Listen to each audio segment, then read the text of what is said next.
I used to think I understood every rule of this cutthroat corporate world, until the day they fired the woman who taught me everything I knew.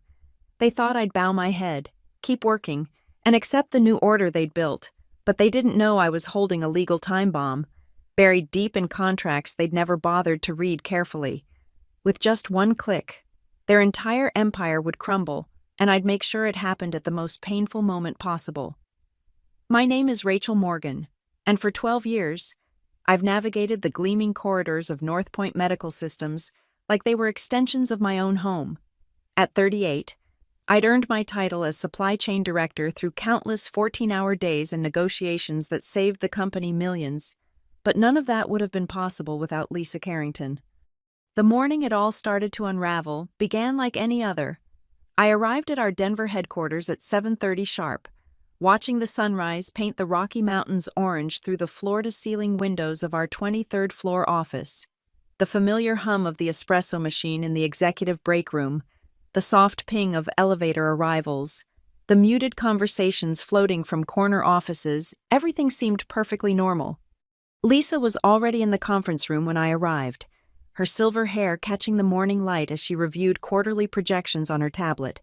As CFO, she'd steered us through 3 major financial crises, 2 hostile takeover attempts, and one particularly nasty audit that could have destroyed everything.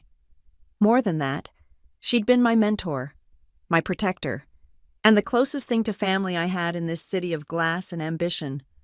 "Morning, Rach," she said without looking up, that slight Boston accent still coloring her words after 2 decades in Colorado. "You see the email about the all hands at 10. I hadn't, but the way her jaw tightened told me everything. In 12 years of reading each other's micro-expressions across conference tables and board meetings, we developed our own language. The slight tap of her index finger meant danger. The pursed lips meant it was coming from above. The way she wouldn't meet my eyes meant it was already too late to stop it. The walnut conference table between us had witnessed 1,000 battles. We'd won most of them, sitting exactly where we sat now. Lisa with her back to the windows, me facing the door, always watching for threats.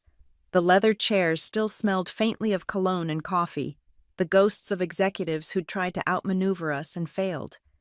But something was different today.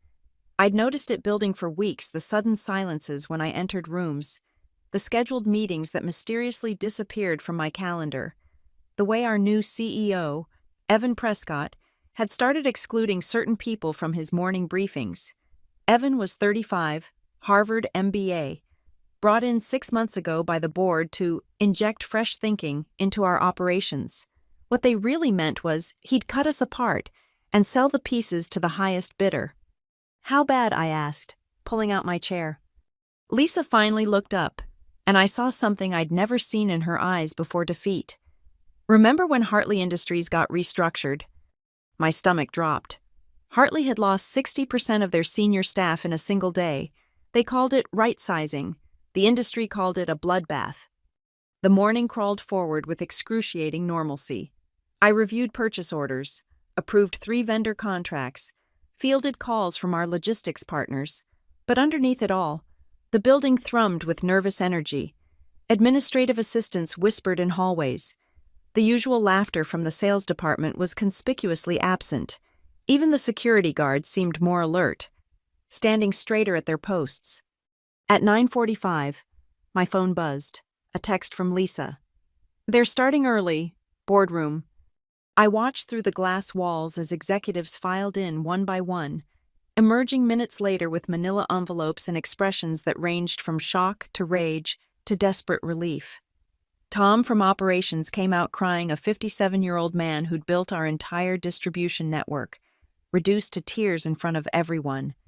Lisa's turn came at 9:58. She stood, smoothed her charcoal blazer, and walked toward the boardroom with the same poise she'd shown when presenting to hostile investors. I knew her tells, though the slight tremor in her left hand, the way she touched her wedding ring for luck, the barely perceptible squaring of her shoulders. She was in there for exactly 6 minutes. When she emerged, her face was marble, but I caught that tiny muscle twitch below her left eye that meant she was holding back fury. She walked past her office, past my desk, straight to the elevator. No goodbye, no explanation. Security followed at a respectful but firm distance. I started to rise, but her eyes found mine for a split second, and the message was clear, not yet. The rest of the morning blurred into a surreal nightmare. 14 senior executives gone, dozens of middle managers, the entire internal audit department, each departure choreographed with cold efficiency security escorts, surrendered badges, personal items hastily packed into boxes that seemed too small to contain entire careers.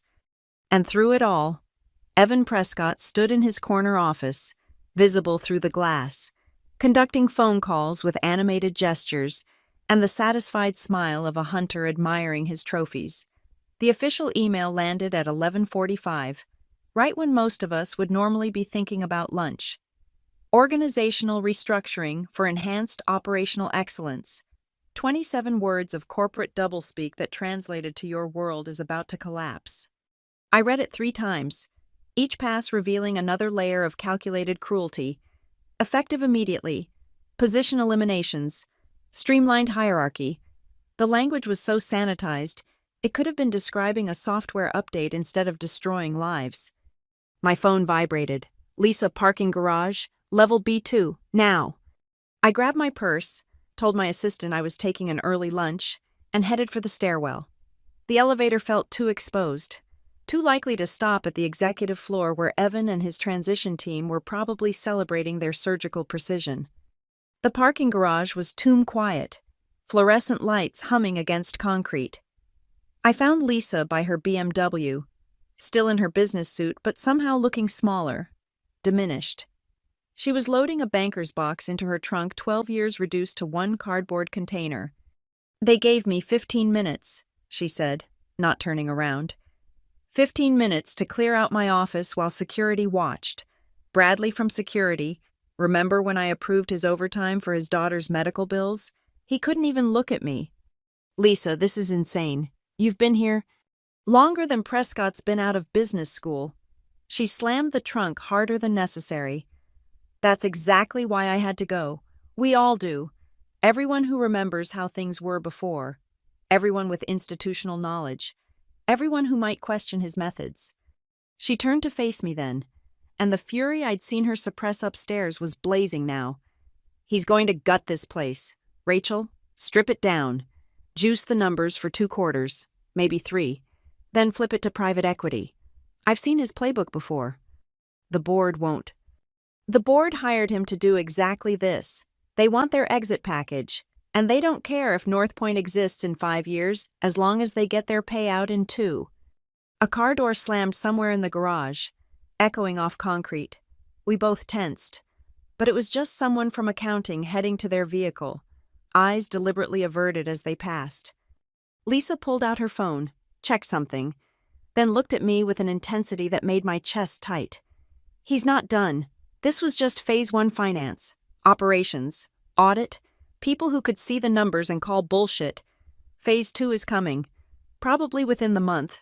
That's when he'll go after supply chain, logistics, anyone who actually knows how to run this place. He can't run the company without... He doesn't plan to run it. He plans to sell it. She grabbed my shoulders, her manicured nails digging in slightly. Rachel, listen to me. You have leverage he doesn't know about. All those contracts you negotiated, all those relationships you built, go back and read the fine print. Tonight, every word. What are you talking about? Remember when we fought for those personal guarantee clauses? When you insisted on being named specifically in the vendor agreements, the board thought it was ego. But I knew better. You were building insurance. She glanced around, then lowered her voice. Prescott's bringing in Todd Milner as CFO. They were fraternity brothers at Wharton. Todd's an idiot who thinks spreadsheets tell the whole story. He won't understand what you have until it's too late. My mind was racing, pulling up memories of late-night contract negotiations, the careful language we'd inserted, the protective clauses that seemed like overthinking at the time. Lisa, I have to go. They're probably tracking my badge to make sure I leave the property. She pulled me into a quick, fierce hug completely out of character for the woman who once shook hands with her own husband at company events. When the time comes, and you'll know when, don't hesitate, don't feel guilty, they declared war today. Make sure you win it. She got into her car, the engine purring to life with German precision. As she pulled out, she lowered her window one last time. Oh, and Rachel Harper and Company has been calling me for months about a position. Their CEO, Marcus Harper, has a particular hatred for Prescott. Something about a deal that went bad in Chicago. Might be worth a conversation. Then she was gone, taillights disappearing up the exit ramp, leaving me standing in the fluorescent twilight of the parking garage with the weight of her words settling over me like armor. I walked back to the stairwell slowly, my heels echoing in the empty space. Each step felt like a movement towards something inevitable, something that had been set in motion the moment Evan Prescott walked through our doors with his shark smile and his PowerPoints full of promises. By the time I reached my floor, the afternoon shift of executions had begun. More boxes, more security escorts, more careers ending with whimpers instead of bangs. I sat at my desk, pulled up our contract database, and began to read. Really read. Every clause, every addendum, every carefully worded provision that Lisa and I had fought for over the years. And there it was, buried in the legal language like landmines waiting to be triggered: my name, my personal guarantee, my right to terminate with cause, contract after contract, vendor after vendor, millions of dollars in agreements that lived or died at my discretion. Lisa was right. I had insurance. Now I just had to decide when to use it. That night, I didn't go home. I couldn't. Instead, I sat in my office as the building emptied, waiting until the cleaning crew finished their rounds at 10:30. Then I locked my door, pulled the blinds, and spread 10 years of contracts across my desk like a general studying battle plans. The coffee maker gurgled its third pot as I worked through the stack. Yellow highlighter bleeding across page after page of legal text. My eyes burned, but each discovery sent another jolt of adrenaline through my exhausted body. Summit Logistics, our biggest shipping partner, $15 million annually. Clause 47.3. This agreement is contingent upon Rachel Morgan maintaining her position as primary liaison. Any change in her employment status or role responsibilities triggers immediate review and potential termination with 5 days' notice. I'd fought for that clause after saving Jim Morrison's ass during the 2018 port strikes. He'd been hemorrhaging money, and I'd restructured our entire payment schedule to keep his company afloat. In return, he'd given me unprecedented control over our partnership. Sterling equipment, $8 million in medical devices. Section 12, subsection F. Personal guarantee provided by Rachel Morgan supersedes corporate warranty. Removal of said guarantee voids all warranty provisions and payment terms. That one had been Lisa's idea. She'd seen how Sterling's CEO, Maria Santos, trusted me more than she trusted North Point. Use it, Lisa had said. Make yourself indispensable. Contract after contract revealed the same pattern. Over a decade, I'd woven myself into the fabric of our supply chain so thoroughly that removing me would be like pulling a thread that unraveled everything. It wasn't ego or empire building, it was survival instinct, developed over years of watching good people get sacrificed for quarterly earnings.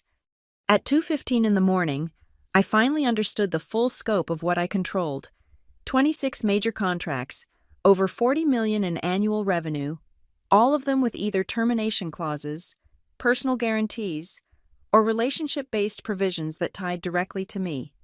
I pulled up our financial projections on my laptop, cross-referencing with the contracts. If even half of these vendors pulled out simultaneously, North Point would face immediate supply crisis. Medical devices wouldn't ship. Pharmaceuticals would stop arriving. Surgical equipment would be frozen in warehouses. Hospitals would scream. Stock price would crater. The thought should have terrified me. Instead, I felt something else entirely power. My phone buzzed. A text from an unknown number. This is Marcus Harper. Lisa Carrington suggested we talk. Breakfast tomorrow, 7:30 at the Continental. I stared at the message, Marcus Harper ran our biggest competitor, had been trying to poach North Point's contracts for years. Lisa had just handed me a loaded gun, and now she was showing me where to aim it. I texted back, "Make it 7, we'll need the extra time." The next file in my stack caught my eye. Our master agreement with Phoenix Pharmaceutical, worth $12 million annually. I'd spent 6 months negotiating this one, flying to Phoenix 8 times, sitting through endless dinners with their board. The CEO, Robert Huang, had only signed because I'd personally promised to oversee every shipment, every quality check, every single pill that moved through our pipeline. Page 78 buried in the specifications appendix where no one but lawyers ever looked. This agreement includes a key person clause naming Rachel Morgan, should Ms. Morgan's role be eliminated, restructured, or significantly altered without her written consent. Phoenix Pharmaceutical reserves the right to immediate termination without penalty. I'd insisted on that language after watching them burn through 3 logistics companies who'd promised the world and delivered chaos. Robert had actually laughed when signing it. "You're either very confident or very smart," he'd said. "Either way, I like it." Looking at it now, spread across my desk at 3 in the morning with the city lights blinking through my window, I realized I'd been both, and Evan Prescott, with his MBA theories and his restructuring playbook, had no idea what he'd walked into. I started photographing each contract with my phone, focusing on the key clauses, evidence, ammunition, whatever you wanted to call it. I was building an arsenal that would make Prescott's corporate raid look like a water gun fight. By 4:45, I documented everything. My back ached. My eyes felt like sandpaper, but my mind was crystal clear. I had 2 options: use this leverage to protect my job, negotiate some golden parachute and walk away clean, or burn it all down and dance in the ashes. 6 months ago, I would have chosen door number 1, played it safe, protected my 401k and my reputation. But that was before they made Lisa carry her career out in a banker's box while security watched, before they turned decades of loyalty into 15 minutes of humiliation. I gathered the contracts, locked them in my private safe, the one I'd installed myself, the one IT didn't know about, and finally headed home as the sunrise painted Denver's skyline gold. In 12 hours, I'd meet Marcus Harper. In 48 hours, Todd Milner would officially start as CFO. And somewhere between those 2 moments, I'd decide exactly how much damage I was willing to do. The war Lisa had warned me about wasn't coming. It was already here, and I'd just discovered I'd been stockpiling weapons for 10 years without even knowing it. The Continental sat 14 blocks from North Point's tower. Far enough to avoid accidental encounters, but close enough to feel like enemy territory. At 6:55, I walked through its mahogany doors into a world of old money and whispered deals. Marcus Harper was already waiting in a corner booth, his silver hair and navy suit making him look like a senator planning a coup. "Rachel Morgan," he said, standing to shake my hand. His grip was firm, calculating. "Lisa speaks highly of you, says you're the only reason North Point's supply chain hasn't imploded years ago. Lisa's generous with her praise." "Lisa's never generous with anything. She's precise," he signaled the waiter for coffee. Which is why when she called me at midnight suggesting we meet, I cleared my morning. We ordered him egg whites and whole grain toast like the heart attack survivor he was. Me, black coffee and a croissant I wouldn't touch. The real meal was the conversation about to happen. "Let me be direct," Marcus said once the waiter disappeared. "I know Prescott's playbook. He destroyed Titan Medical in Boston, gutted Apex Pharmaceuticals in Dallas. Both times, he walked away with 8-figure bonuses while the companies collapsed within 18 months. And you're telling me this because I believe in competition, not annihilation. North Point keeps us sharp, forces us to innovate. Without you, we get lazy, and the whole industry suffers." He pulled out his phone, showed me a document. "This is a term sheet. VP of Supply Chain Operations at Harper & Company. Your salary plus 40%, full relocation package, signing bonus that would make Prescott choke on his protein shake." I studied the numbers. They were impressive, deliberately so. "There's more," he continued. We have budget allocated for strategic acquisitions, key personnel who might enhance our operations. Someone like Lisa, for instance. We could make room for your entire team. The people Prescott's about to sacrifice. You want me to jump ship and take everyone with me? I want you to consider your options. He leaned back, studied me. But Lisa mentioned something else, said you might have leverage beyond just your expertise. This was the moment. Trust a competitor with ammunition, or play it safe. I thought about Lisa in that parking garage, about Tom from operations crying in the hallway. Hypothetically, I said slowly, if someone had personal guarantee clauses in major vendor contracts, if that person's departure could trigger massive supply chain disruption, what would that be worth? Marcus's eyes sharpened like a hawk spotting prey. Hypothetically, that would be worth quite a lot, especially if timed correctly.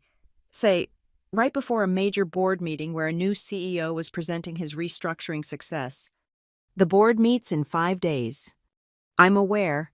He pushed a business card across the table. Not his the name read Jennifer Walsh, senior partner at Walsh, Brennan and Associates.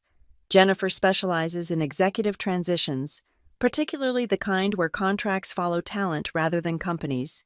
Completely legal, thoroughly devastating. You've thought this through. I've been watching Prescott for 3 years, waiting for him to overreach. He always does. He can't help himself.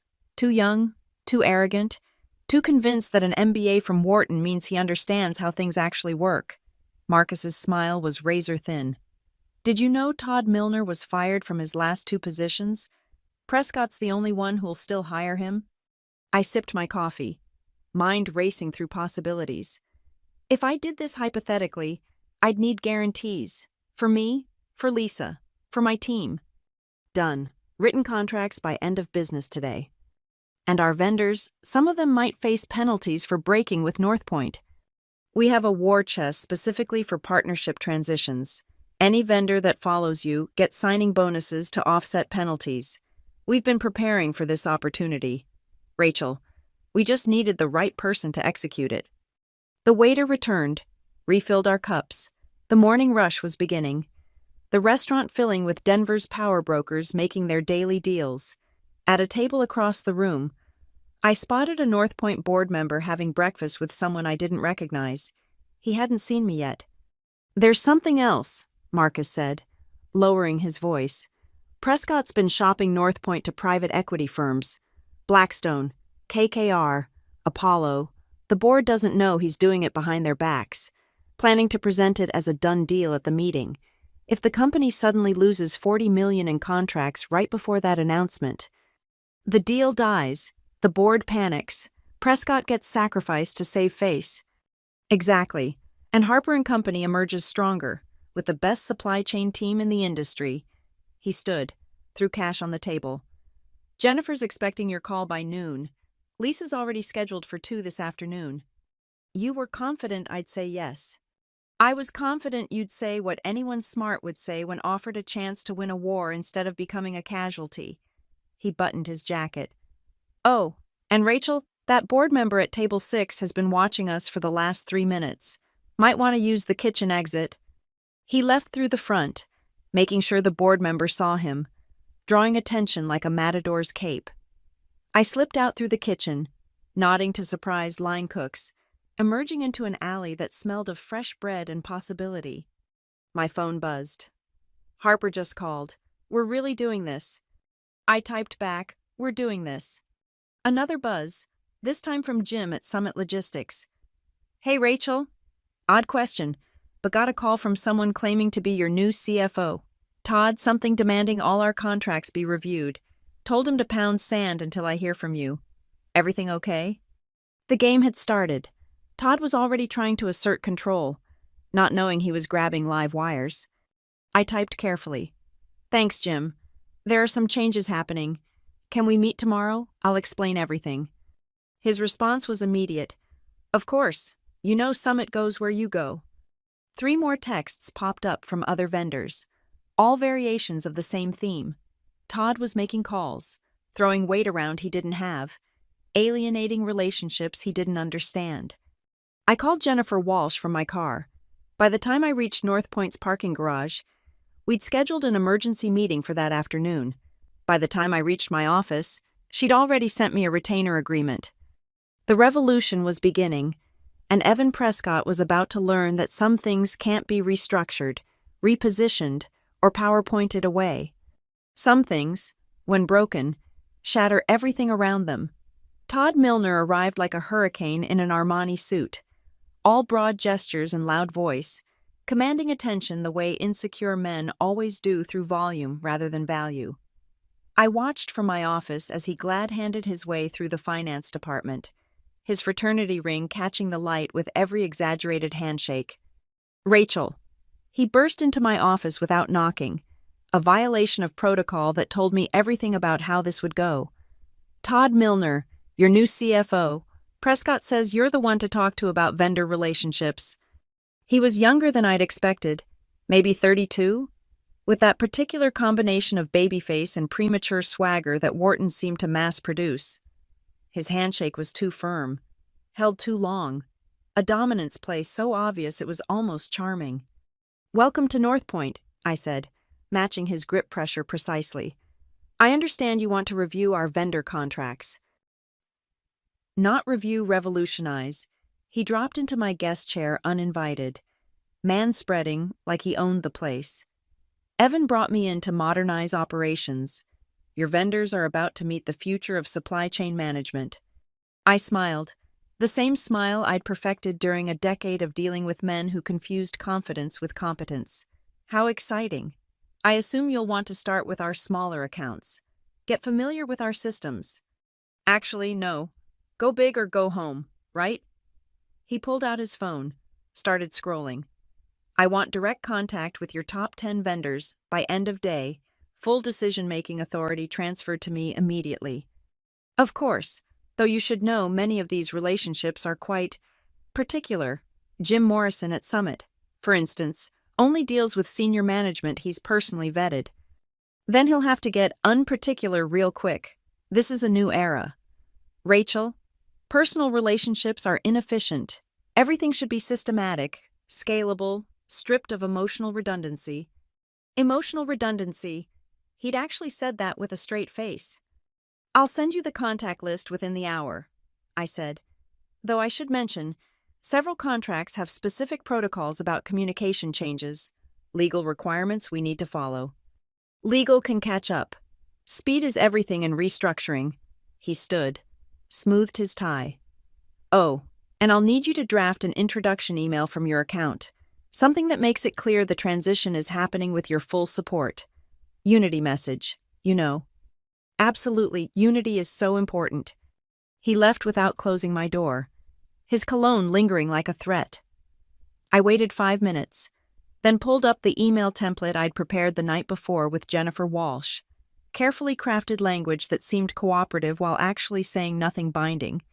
I added Todd's name to the distribution list, all 43 vendors, and hit send. Within minutes, my phone exploded. Jim from Summit. "Who the hell is this clown? He just called demanding I renegotiate our rates. Told him I only deal with you. He threatened to find another shipper." Maria from Sterling. "Your new CFO just asked if we could cut costs by sourcing equipment from China instead of Germany. Does he understand we're dealing with surgical instruments, not toilet paper?" Robert from Phoenix Pharmaceutical. "Please tell me this is a joke. This child just suggested we should use AI to replace our quality control team." I responded to each with variations of the same message, "Changes in progress. Please document all interactions.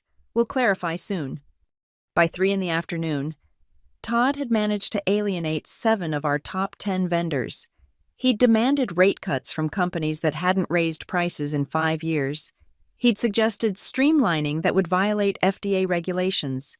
He'd even told our oldest partner, a family company we'd worked with since North Point's founding, that their mom-and-pop operation needed to scale or fail. The beautiful part was, I didn't have to sabotage anything. Todd was a walking demolition crew, destroying relationships with the efficiency of a wrecking ball.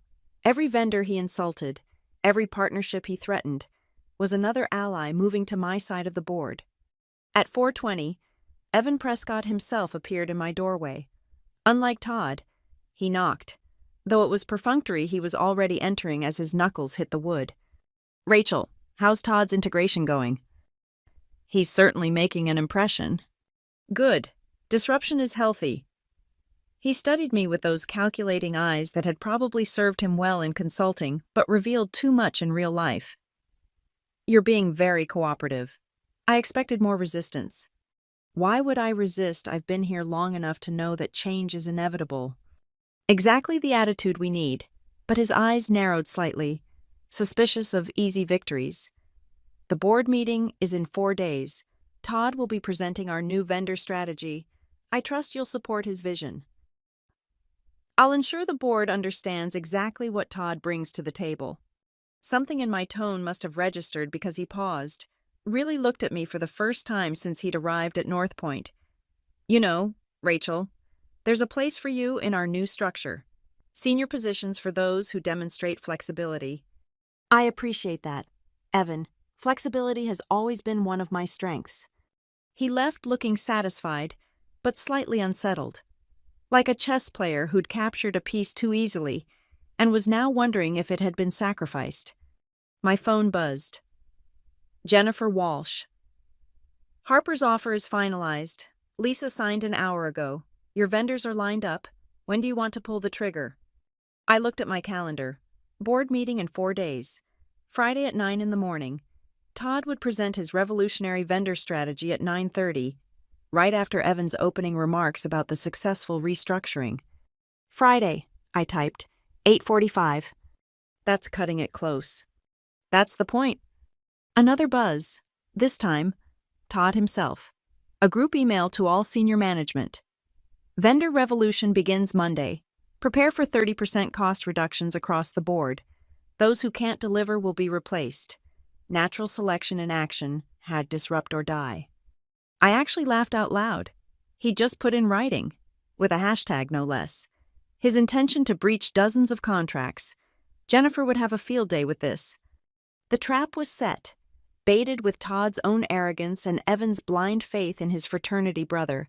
All that remained was waiting for Friday morning, when I'd show them what real disruption looked like. The final 2 weeks played out like a symphony of orchestrated chaos. Ethan, drunk on his new power, began making changes to vendor agreements without understanding their implications.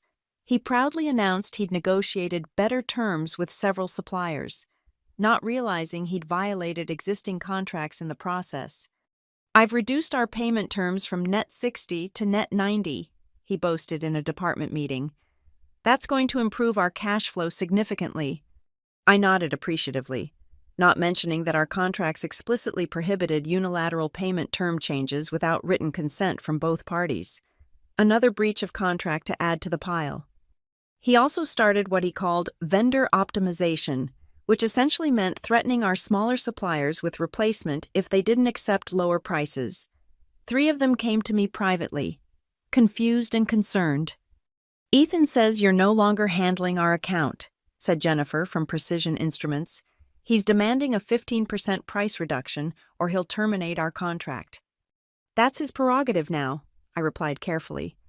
"All vendor decisions go through Ethan." "But Rachel, we've worked together for 7 years. This doesn't sound like you." "It's not me. That's the point." She understood. They all did. Word spreads fast in the supply chain world, and soon every vendor knew that Rachel Whitmore was being pushed out of North Point. The smart ones started preparing their exit strategies.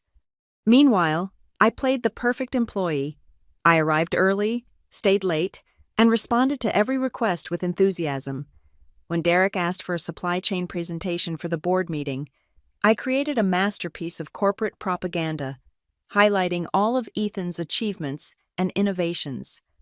"This is excellent work, Rachel," Derek said, reviewing the slides. "You've really embraced the new direction." "I believe in supporting leadership decisions," I replied, the words tasting like ash in my mouth. The Thursday before the board meeting, Ethan made his biggest mistake. He sent an email to all vendors announcing himself as their new primary point of contact, and included a list of immediate changes to our partnership structure. Among them, extended payment terms, reduced order commitments, and mandatory price reductions. He copied me on it, adding a note, "Rachel, please confirm all vendors have received and acknowledged this communication." I forwarded it to my personal email, then replied, "Oh, confirmed. All vendors have been notified of the new management structure and terms."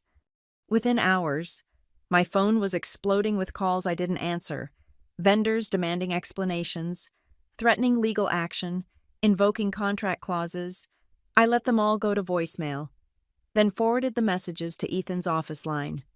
"Why are all these vendors calling me?" he asked, appearing in my doorway Friday afternoon, looking slightly panicked. "They probably have questions about your new terms. You're their primary contact now, remember. But I don't have time to deal with all of them. Can't you handle it?" I pulled up his own email. "You specifically said you're the new primary point of contact. I wouldn't want to undermine your authority." He left, muttering about setting up meetings for the following week. Meetings that would never happen, because by then, the dominoes would already be falling. That weekend, I cleaned out my office slowly, methodically. Not obviously that would raise suspicions. Just personal items, photographs, the coffee mug Amanda had given me that said, "World's Okayest Supply Chain Director." I left all the awards, the certificates of appreciation, the corporate propaganda. Those belong to North Point's past, not my future. Sunday night, I met Amanda one last time before the storm. "Are you ready?" she asked. "I've been ready since the day they walked you out." Lauren confirmed the announcement will go out Monday afternoon, right after the board meeting starts. Perfect. They'll be trapped in that boardroom, watching their world burn through PowerPoint slides. Amanda studied me carefully. Any regrets? I thought about it. 11 years of my life, relationships I'd built, a company I'd once believed in, but then I remembered Amanda's empty office, the fear in my colleagues' eyes, Ethan's smug incompetence, Derek's calculated cruelty. "No," I said, "no regrets." Monday morning arrived gray and humid, the kind of oppressive Dallas heat that makes the air feel thick. I dressed carefully, my best suit, the one I'd worn to my initial interview 11 years ago. It seemed fitting to end where I'd begun. I arrived at 7 a.m., made coffee in the break room, and sat at my desk one last time. My computer was already logged in. Email open. The resignation letter I'd drafted sitting in my drafts folder. One click, and it would all be over. But not yet. First, they needed to walk into the boardroom confident that everything was under control. Derek needed to stand before the board and promise them a bright future based on Ethan's revolutionary vendor management. At 8:45 a.m., I watched the board members arrive, expensive suits and stern faces filing into the executive conference room. Derek and Ethan followed, folders thick with projections and promises. At 8:55 a.m., I opened a new email and addressed it to 12 vendor representatives, the ones whose contracts contained those beautiful personnel clauses. The subject line was simple: Notice of personnel change at North Point Medical Systems. The message was brief. As per contractual requirements, this serves as formal notice that Rachel Whitmore will no longer be serving as Director of Supply Chain at North Point Medical Systems. Effective immediately. Please refer to sections regarding material changes in key personnel and review your options accordingly. My finger hovered over the send button. Once I pressed it, there was no going back. But then, there had never been any going back. Not since the moment they decided loyalty was a weakness and competence was a threat. At exactly 9 a.m., as Derek would be starting his presentation to the board, I clicked send. Then I opened my resignation letter, added Derek, Ethan, and HR to the recipients, and sent that too. The subject line, effective immediately. The die was cast. Now all that remained was to watch it land. Friday morning arrived with the kind of crystalline Denver sunshine that made the mountains look close enough to touch. I'd been awake since 4, sitting in my home office, laptop open, 12 emails queued and ready, each one crafted with surgical precision, reviewed by Jennifer Walsh. Time to detonate in sequence. At 7:30, I dressed carefully, my best suit, the charcoal Armani I'd bought to celebrate my first $1 million contract negotiation. If this was my last day at North Point, I'd look the part of someone who knew exactly what she was worth. The drive to the office was surreal. NPR droning about market futures, coffee cooling in the cup holder. Everything normal except for the phone in my purse containing a single scheduled email that would fire at exactly 8:45. I arrived at 8:15. The executive floor was already buzzing with nervous energy. Board members clustered in small groups.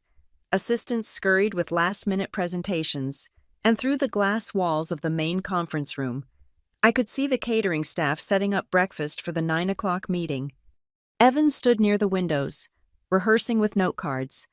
Todd was at the presentation screen, clicking through slides filled with graphs showing projected savings, efficiency gains, revolutionary improvements, all built on contracts he'd never read with vendors he'd already alienated. At 8:35, I sat at my desk for the last time. My personal items were already gone, discreetly removed over the past 3 days. All that remained was my company laptop, logged in, email application open. 8:40. My heart was hammering, but my hands were steady. Through my office window, I could see directly into the conference room. Board members were taking their seats. Patricia Holloway was reviewing documents, her reading glasses perched on her nose. Evan was shaking hands, all confidence and calculated charm. 8:43. Todd emerged from the bathroom, checking his reflection in every surface he passed. He'd worn his Yale tie, the one he'd mentioned 3 times in our first conversation. He looked like a man about to accept an award he was certain he deserved. 8:44. I pulled up my